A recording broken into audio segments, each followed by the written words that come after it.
Bonjour tout le monde. C'est toujours un plaisir d'être à Fès pour ce congrès. Donc, je les félicite pour cette 21e édition. Alors, là, on vient parler du microbiote. Le lait maternel, c'est une référence. Et tous les enfants, malheureusement, ne peuvent pas être allaités au sein. Et là, il y a beaucoup de recherches sur la composition du lait maternel et sur l'impact physiologique sur les enfants. Et c'est vrai que c'était beaucoup à l'origine de beaucoup d'innovations.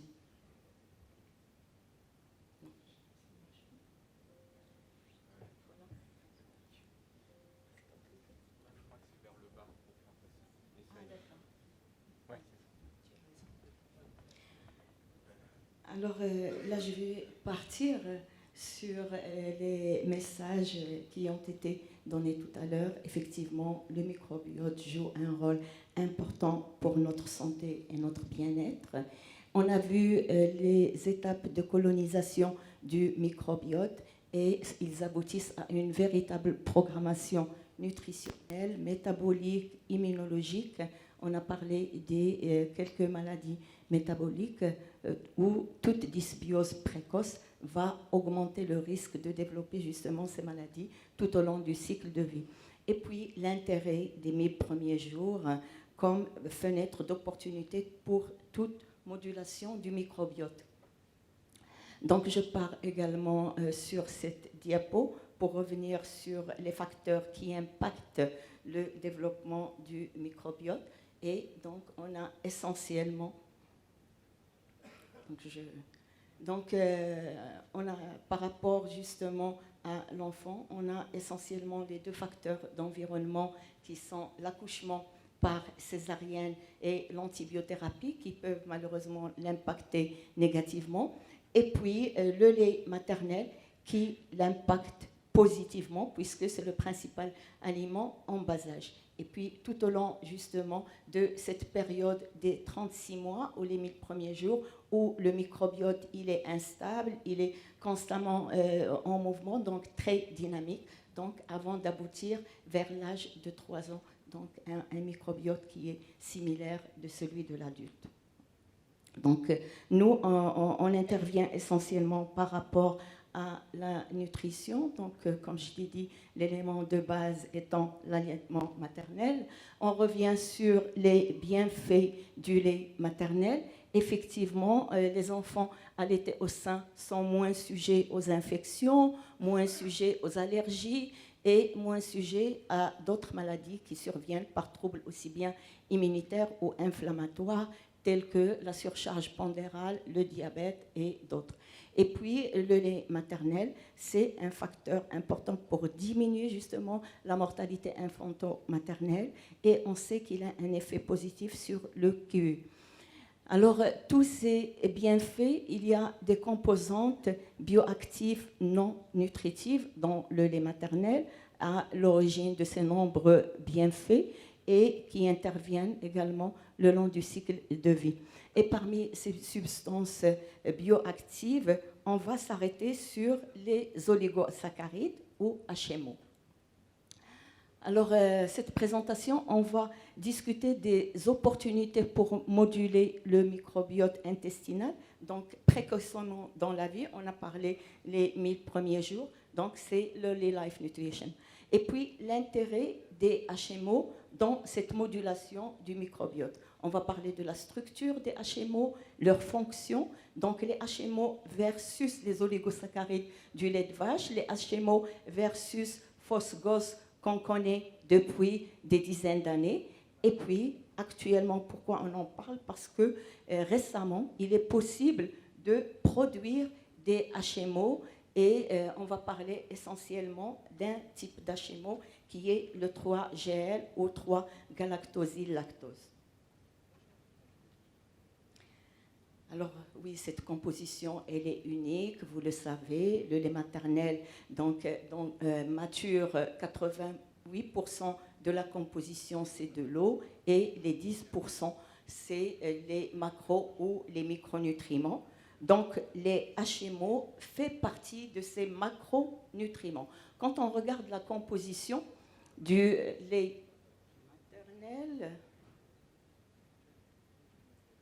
donc la composition du lait maternel comparativement au lait de vache, on sait que la composition la plus importante revient au lactose, qui est de 70 grammes par litre. Et puis, quand on voit les HMO, 5 à 15 grammes, ils viennent juste après les lipides qui sont de 41. Donc, c'est quand même la troisième composante la plus importante du lait maternel qui vient même avant les protéines. Alors, c'est quoi ces oligosaccharides? Bien sûr, c'est des hydrocarbures. Et concernant leur structure, en fait, il y a diverses structures. Et l'avantage des oligosaccharides du lait maternel, c'est leur complexité. Et en fait, elle démarre, quand on le voit, à partir du lactose. Vous voyez donc glucose, galactose, donc c'est du lactose, et une élongation à partir de un de ces 5 sucres, qui est N-acétylglucosamine, le fructose, parce qu'il n'y a pas de fructose dans le lait maternel, et l'acide sialique, et ça donne ces différentes structures. Donc, la plupart des structures, c'est des structures à courte chaîne, vous le voyez, donc de 3 oses, et puis on a des structures ramifiées, des structures branchées. Ce qui les différencie, justement, ces oligosaccharides du lait maternel, vous voyez là, c'est les phosgos que vous connaissez, qui ont une structure linéaire. Alors, les HMO, on a 3 grandes classes, les fucosilés, les sialylés, comme son nom l'indique, l'acide sialique est important donc, pour le développement cérébral, et les 40% à 50%, donc c'est des HMO qui sont neutres. Alors voilà par rapport à la structure. Par rapport aux fonctions des HMO, pourquoi on s'y intéresse? Donc là, on va voir les HMO ont une importante fonction antimicrobienne, anti-activité virale, parce que ces HMO vont interagir avec le microbiote et certains de ces HMO ont un effet anti-adhésif. Les HMO ont un effet prébiotique. Donc, comme ça a été dit tout à l'heure, on alimente notre microbiote. Et en l'alimentant, bien sûr, il y a l'élaboration de pas mal de produits métaboliques et dont essentiellement les acides gras à courte chaîne. Et donc cet effet prébiotique va avoir un effet au niveau de la membrane également par ces métabolites. Et les HMO vont également, sont derrière le développement de la muqueuse intestinale et essentiellement, donc on parlera là de modulation de cette maturation, donc par le biais de l'ensemble des métabolites, et parce que les HMO peuvent traverser en très faible quantité également la membrane et avoir même des effets systémiques. Donc ils vont renforcer cette membrane. Et puis l'effet immunitaire, on voit bien que les HMO vont avoir un effet aussi bien au niveau du système immunitaire. Donc là, vous voyez, ce sont les plaques de Bayer et on voit que les HMO vont intervenir au niveau de l'équilibre donc des T lymphocytes, notamment les T lymphocytes helper 1 ou helper 2, comme on sait, qui interviennent dans l'allergie. Et les HMO également vont avoir une modulation par le biais d'une reconnaissance des pathogènes. Et là, on a ce récepteur, le TLR, qui a été découvert récemment et qui va altérer finalement le mécanisme de reconnaissance des pathogènes. Alors, les HMO, bien sûr, vont intervenir dans tout ce qui est immunotolérance. Et l'immunotolérance, donc par le biais aussi bien du microbiote et que par le biais également, vous savez que là, le nourrisson, le nouveau-né, ils sont exposés par le biais également de l'alimentation. Et dernièrement, en fait, ce qui a été découvert, c'est lymphocytes qui vont intervenir dans l'équilibre, comme on a dit, TH1, TH2, et pour tout ce qui est, pour prévenir tout ce qui est problème d'allergie et induire et également guider l'immunotolérance.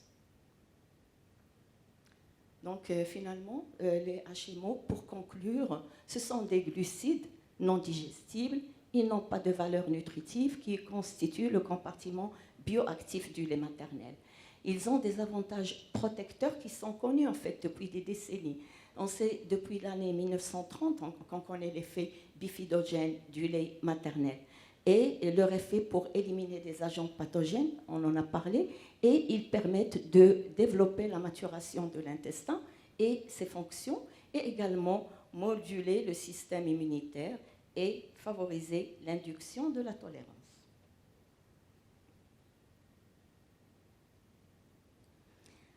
Soyez pas effrayés, Madame pas. Là, c'est juste pour vous dire, en fait, pourquoi on s'intéresse au HMO. Là, on a une liste de toutes les études, toutes les études observationnelles qui ont eu, en fait, à étudier le microbiote de différentes populations. On compare la composition du microbiote des sujets allergiques ou atopiques à ceux qui ne le sont pas. Et qu'est-ce qu'on trouve? On trouve en fait que la plupart du temps, ceux qui présentent un problème d'allergie, il y a moins de bonnes bactéries, lactobacillus et bifidobactéries, et puis également en termes de diversité, c'est différent. Donc en fait, c'est à partir de toutes ces études observationnelles que vient la modulation du microbiote. Comment faire pour avoir le microbiote sain?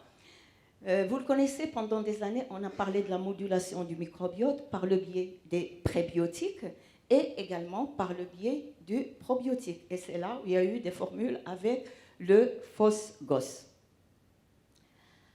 Alors, les Phosgos qui sont connus depuis des années, et plus de 30 études, énormément de publications, et puis on a démontré dans ces publications une diminution du risque d'eczéma atopique, diminution des épisodes infectieux chez les enfants aussi bien normaux à terme ou chez les enfants qui sont à risque atopique, et également diminution de certaines allergies, ça peut être à 6 mois, à 2 ans, et certaines études même à 5 ans.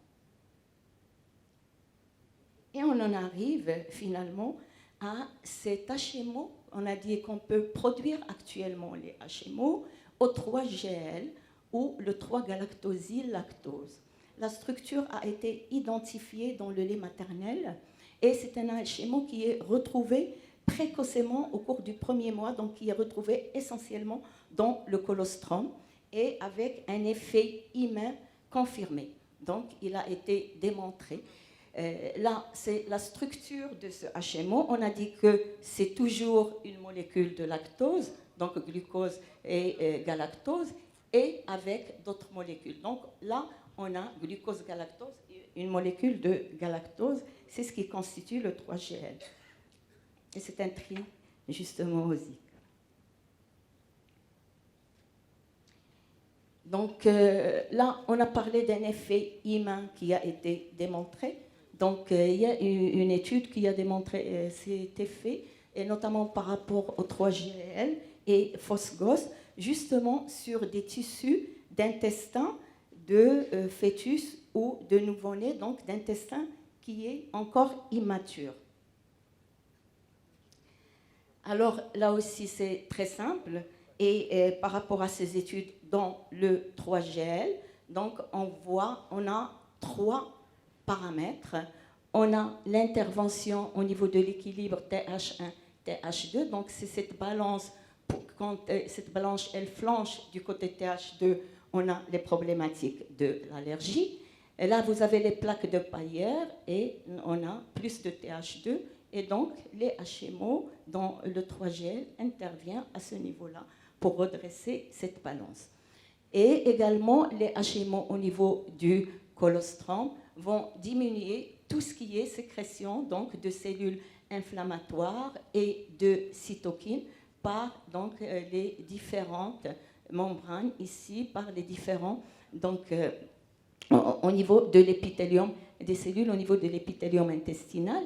Et également, les HMO vont permettre d'équilibrer tous les processus également macrophagiques pour équilibrer ces phénomènes inflammatoires. Donc, c'est au niveau de ces trois compartiments, diminution des cytokines, augmentation donc, de tous les signaux qui vont permettre l'homéostasie et également une meilleure balance TH1, TH2.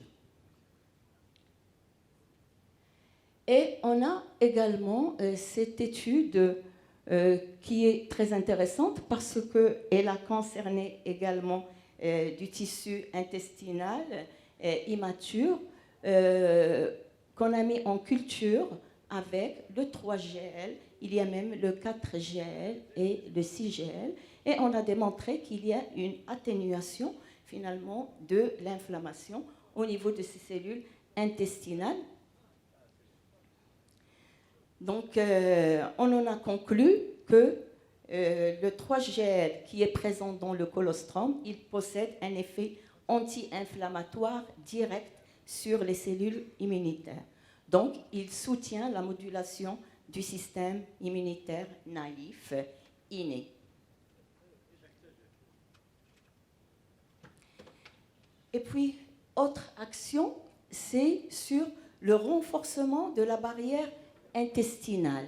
Alors là, c'est une étude qui est très intéressante parce que cette étude-là, on a mis en culture du tissu intestinal humain avec ce qu'on voit là.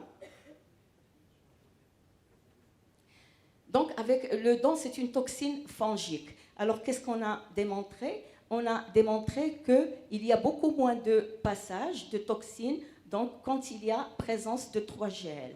Donc, finalement, on a un renforcement et on a moins de perméabilité intestinale en présence de 3GL. Et également, le 3GL, on a démontré en dosant les cytokines que quand il y a le 3GL, il y a une diminution de la sécrétion de l'interleukine 8, donc, qui est vraiment inflammatoire par rapport à d'autres tels que le GL, quand on n'a pas mis de 3GL du tout. Donc j'en arrive finalement à la fin. Quels sont les messages qu'on peut retenir? Que HMO, c'est la troisième composante la plus importante du lait maternel, après le lactose, après les lipides, bien avant les protéines. Donc, les HMO ont un effet prébiotique. Leur effet prébiotique est bifidogène. Il est connu déjà depuis pratiquement une décennie et qu'il ne faut pas confondre l'effet prébiotique des HMO avec celui des prébiotiques qui sont synthétiques. Donc, il a un effet beaucoup plus important et plus large par rapport à l'immunité.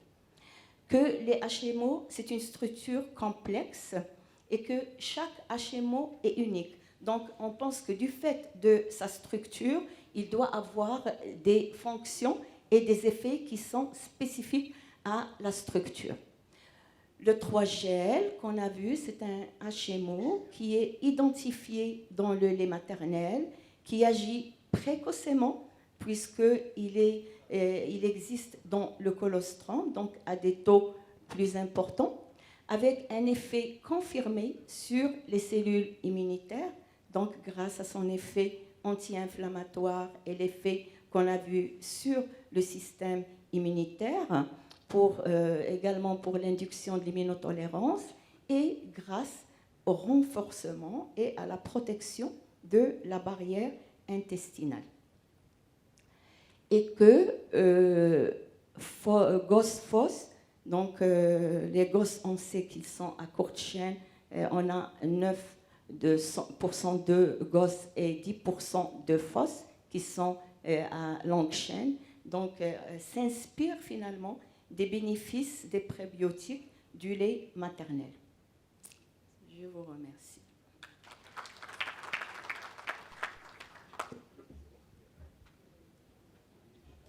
Merci beaucoup, professeur Mohen, pour ces notions nouvelles concernant les HMO.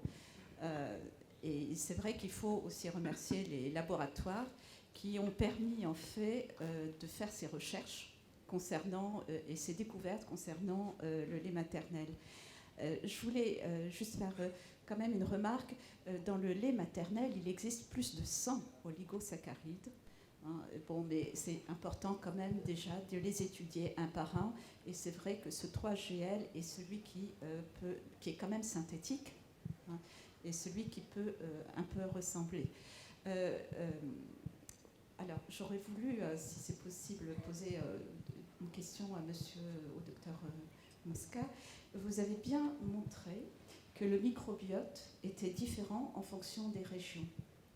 Est-ce qu'on a pu démontrer qu'il existait une différence en fonction d'un certain type d'aliments ou en fonction de l'eau? Et maintenant, il existe une modernisation de l'alimentation et on peut retrouver maintenant dans tous les pays du monde des personnes qui ont à peu près la même alimentation, qui ont fait l'alimentation industrielle. A-t-on cherché s'ils avaient le même microbiote?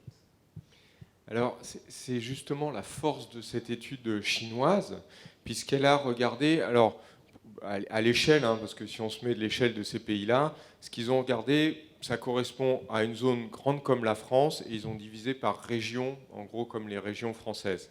Et effectivement, ces gens-là avaient une alimentation qui était relativement homogène. En tout cas, ce qu'ils ont sorti, c'est que vraiment, plus que des facteurs, disons, individuels d'alimentation, de boissons, etc., c'est vraiment le facteur, hein, sur les modèles mathématiques, c'est vraiment juste où tu habites.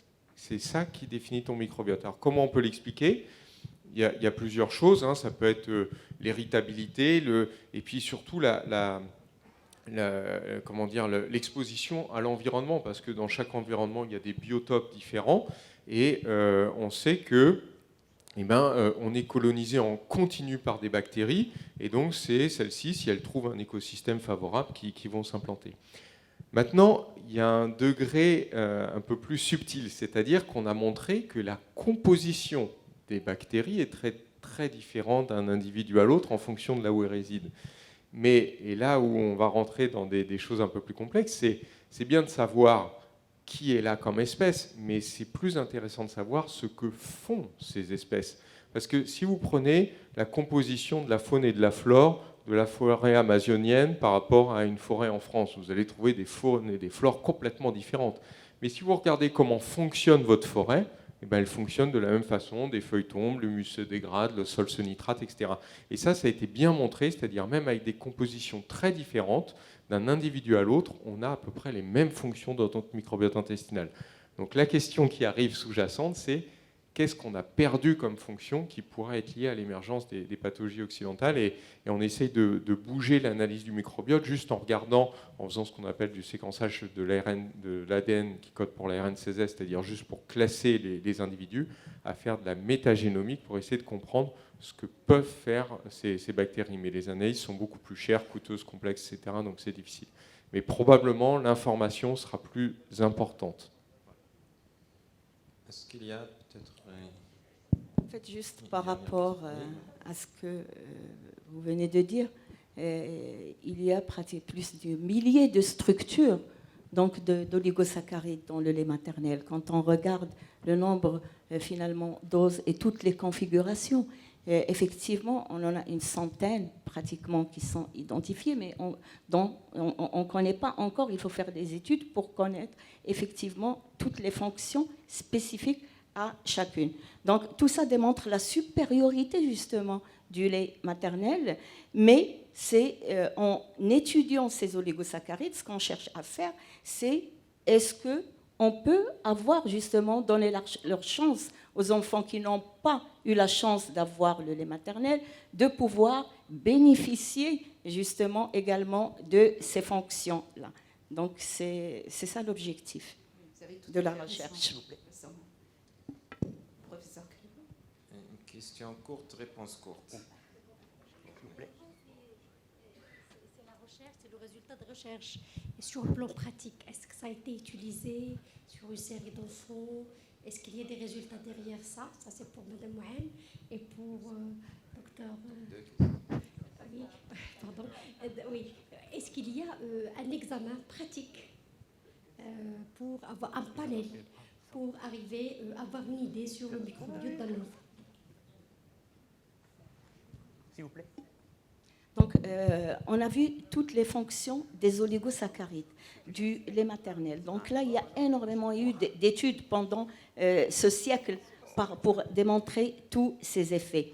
Maintenant, par rapport aux oligosaccharides, justement, pourquoi on n'en parlait pas avant? Parce que ce n'est que maintenant qu'on a pu justement mettre en place, avoir certains oligosaccharides dans le 3-gel. Donc, les études qui sont faites par rapport au 3-gel, le 3-gel, il y a eu son adjonction justement aux formules infantiles. Donc, c'est une formule infantile qui n'est pas encore lancée. Et ce qui est intéressant par rapport au 3-gel, c'est de voir un petit peu FOS-GOS et par rapport à l'association au 3-gel. Donc, pour pouvoir justement bénéficier de cet effet prébiotique et associer justement les autres bénéfices qu'on ne retrouve pas justement avec le FOS-GOS. Maintenant, par rapport aux études cliniques, c'est vrai que par rapport, parce que qu'est-ce qu'on a comme... on a le 3GL, on a le 2FL pour le moment, on a un troisième LMNT, donc c'est tout nouveau. Donc on a besoin justement de démontrer tous ces effets en clinique par la suite. Mais c'est vraiment, on est optimiste par rapport à ça parce que c'est des effets sur des tissus, donc intestinal, même fœtal. Alors, une réponse. J'ai une version très longue et une version très courte à votre réponse. Donc là, on va choisir la version très courte. Oui, c'est relativement facile de regarder la composition du microbiote intestinal d'un individu. Il y a des labos qui font ça pour quelques dizaines, centaines d'euros, qui sont des escrocs, parce que la deuxième partie de la réponse, c'est que ça ne sert à rien à l'heure actuelle. Je crois qu'on est Hida, arrivé au terme de... J'ai une petite question très rapide. Je sais qu'à Robert Debré, vous faites des transplantations de microbiote. Quelles sont les indications? Une seule, la colite récidivante à Clostridium difficile. Merci pour la... Donc, je remercie les orateurs, professeur Zahem Ouahan, docteur Alexis Mosca et les laboratoires d'Anonutricia. Donc, je vous remercie. Donc, je remercie l'assistant d'être patient jusqu'à présent. Donc, on s'excuse de ce retard d'une demi-heure. C'est pourquoi donc, je vous propose que la reprise sera à 15h pile. Donc, vous avez le temps de digérer votre déjeuner.